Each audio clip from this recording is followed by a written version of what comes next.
Run, run, running through long grass as sharp as blades. She was told not to run through these blades. Her breast swings side to side, her breath from lungs in and out. The chains of her divinity wrapped her neck, tight ribbons of red and bold, circular golden spear. So the poems I'll be reading today was inspired through my collaboration piece with Barbie Asante, in which I basically started to imagine poetry and an idea of folk tales of trans feminine bodies from pre-colonial Africa. What were their stories? What were their experiences? She wasn't strong enough. They brought her to the ground, removing all that was divine but her own divinity. I guess I would introduce myself as Chloe Filani. That's my full name. I am a performance artist doing a mix of poetry, dance and music, and I use the sort of structural stuff of society, of like patriarchy, white supremacy, to discuss my own identity and my intersections of my identity as a Black trans woman.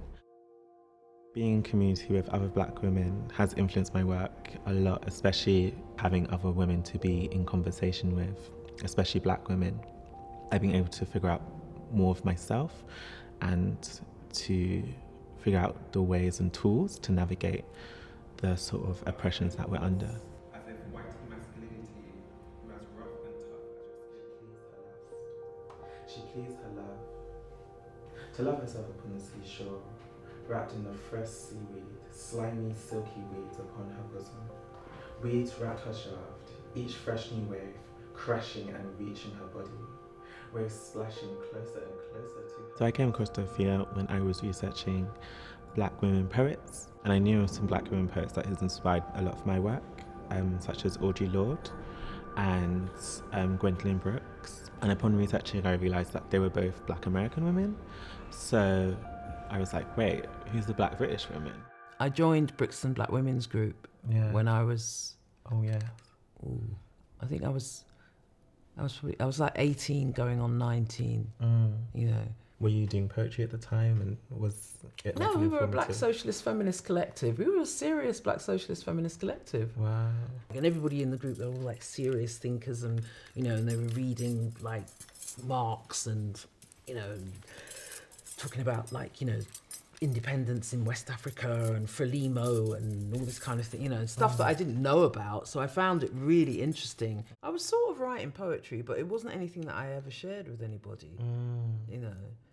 I had this kind of, I mean, some people might say it was a bubble, you know, but it was a safe space for me to explore my creativity. And I was completely surrounded by all these amazing creative people. I'm 100% being Black with myself and dealing with a lot of the sort of stereotypical stuff of like harassment and like sexual assault and that's like the negatives, but dealing in that thing, I think it gave me this urge to find other women to have conversations with, to find ways to navigate the world to be safer. With the Black communities and the Black conscious communities and the Black women collectives, like, how have they affected your work, you as a writer, you as an artist? They gave me like a political grounding. They also gave me like a safe space to find my voice. The feminist community and the Black feminist community, like when I first started reading poetry and, you know, in front of other people, it wasn't people, it was women. And it felt like a sort of, yeah, it was affirming and it was like, it was all right to be political and all right to be, you know, South London and Bajan and whatever all at the same time, because that's who I am. Yeah. The assumption of heterosexuality, the smug assumption that as I'm Black, I'm more homophobic. Libraries full of books that don't reflect my reality. I feel it's significant watching this in a context of like history and what came before, for just like the idea of Black consciousness, and every time it sort of rises in contemporary culture or just in the world, it's so beautiful to see like those similarities playing out, and also knowing that like there's sort of hope in like expressing oneself in those ways. But I feel like there's also like that truth of like when you stand in your truth on stage, people can see that and also want to emulate that themselves, of sitting in their truths. Because we are taught so like such a young age of like how to lie and perform lying, in which we then perform it on ourselves. So then trying to find that truthness in ourselves is hard.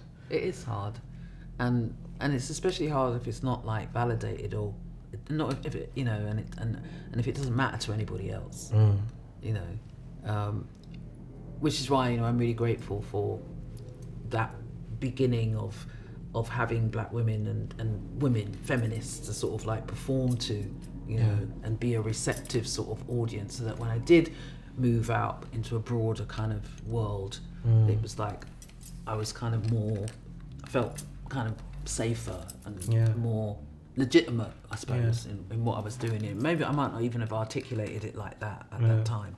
That makes complete sense. And like, especially with that, I'm thinking with my work, I deal with a lot of emotional, vulnerable, and without those spaces, I wouldn't have been able to like express those things. Or even feel confident enough to put that on paper and then perform it in those spaces. Sing, girl, sing. First, breathe, let it out. The sound from the bell, from the bass, from the thorax opening. Sing, work that first instrument of humanity and sing. Say sing in any language and the truth will out. Sing, play that first instrument.